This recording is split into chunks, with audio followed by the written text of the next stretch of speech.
विनोद सचदेवा जी। राधे राधे। श्री श्री।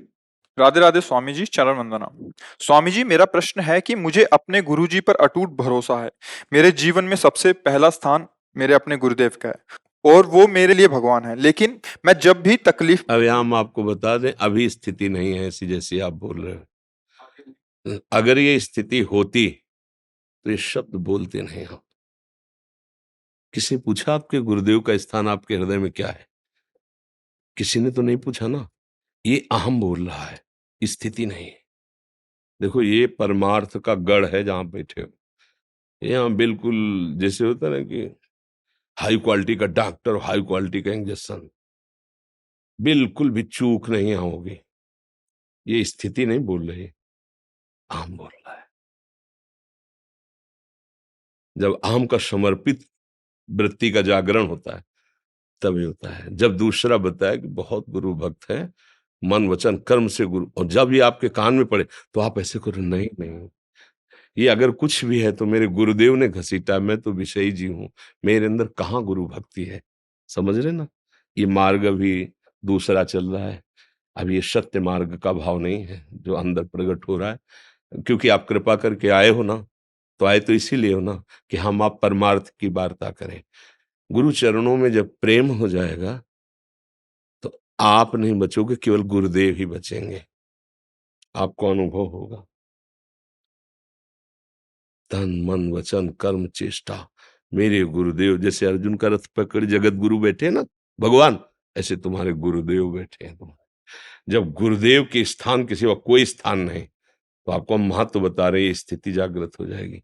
अमीर खुसरो नाम के एक बहुत बड़े व्यापारी थे रत्नों के। तो एक फकीर के पास एक गरीब ब्राह्मण जाता था। सोचा बाबा सिद्ध है, कुछ धन दे देंगे, बेटी का ब्याह हो जाएगा। बोले बाबा, बेटी का ब्याह है, कुछ। देखो, जो वास्तविक भगवान के मार्ग के पथिक होते हैं उनको मांगना नहीं आता। तो उनका कि परसों आ जाना, टाल दिया। परसों आए बाबा, वो बेटी के ब्याह के लिए आपने कहा था परसों आए, परसों आ जाना। सिद्ध फकीर थे। बाबा वो कहा, भाई ये लकड़ी की पादुका है, ले जाओ। तो संत के प्रति जो श्रद्धा रखते हैं वो उपहास नहीं करते। पादुका उठाई, माथे पे रखा, चल दिया। पर वो सोच रहे थे कि इन पादुकाओं से क्या होगा। अगर हम बेचे भी तो 2 4 10 रुपए की कोई खरीदेगा, और बेटी के ब्याह में तो बहुत पैसा लगता है। पर बाबा कृपा करके पादुका दी तो कोई ना कोई तो रहस्य होगा ही। ऐसे पादुका ले चले जा रहे। उधर अपने गुरुदेव को सर्वस्व मानने वाले अमीर खुसरो जी आ रहे थे। 13 ऊँटों में हीरा जवाहरात सब लदा हुआ था।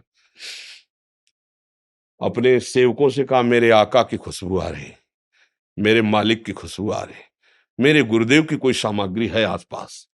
एकदम बावरे बन गए। गुरुनिष्ठ थे। भला पादुका में खुशबू होती है, ये गुरु निष्ठा। देखा तो एक आदमी कहाँ से आ रहे हो? बोले बाबा के पास से आ रहे हैं। अच्छा, क्या दिया बाबा ने? पादुका। बाबा ने पादुका दे दी तुम्हें? बोले जी। बेचोगे? बोले हाँ, हमारे काम के तो है नहीं, हम तो यही सोच रहे थे। बोले 13 ऊँटों में अशरफियां और जवाहरात ले जाओ, पादुका मुझे दे दो। पादुका ली सर पे रख के गए, ऊँटों सहित सेवकों सहित सब दे दे। गुरुदेव, पादुका लाए हैं।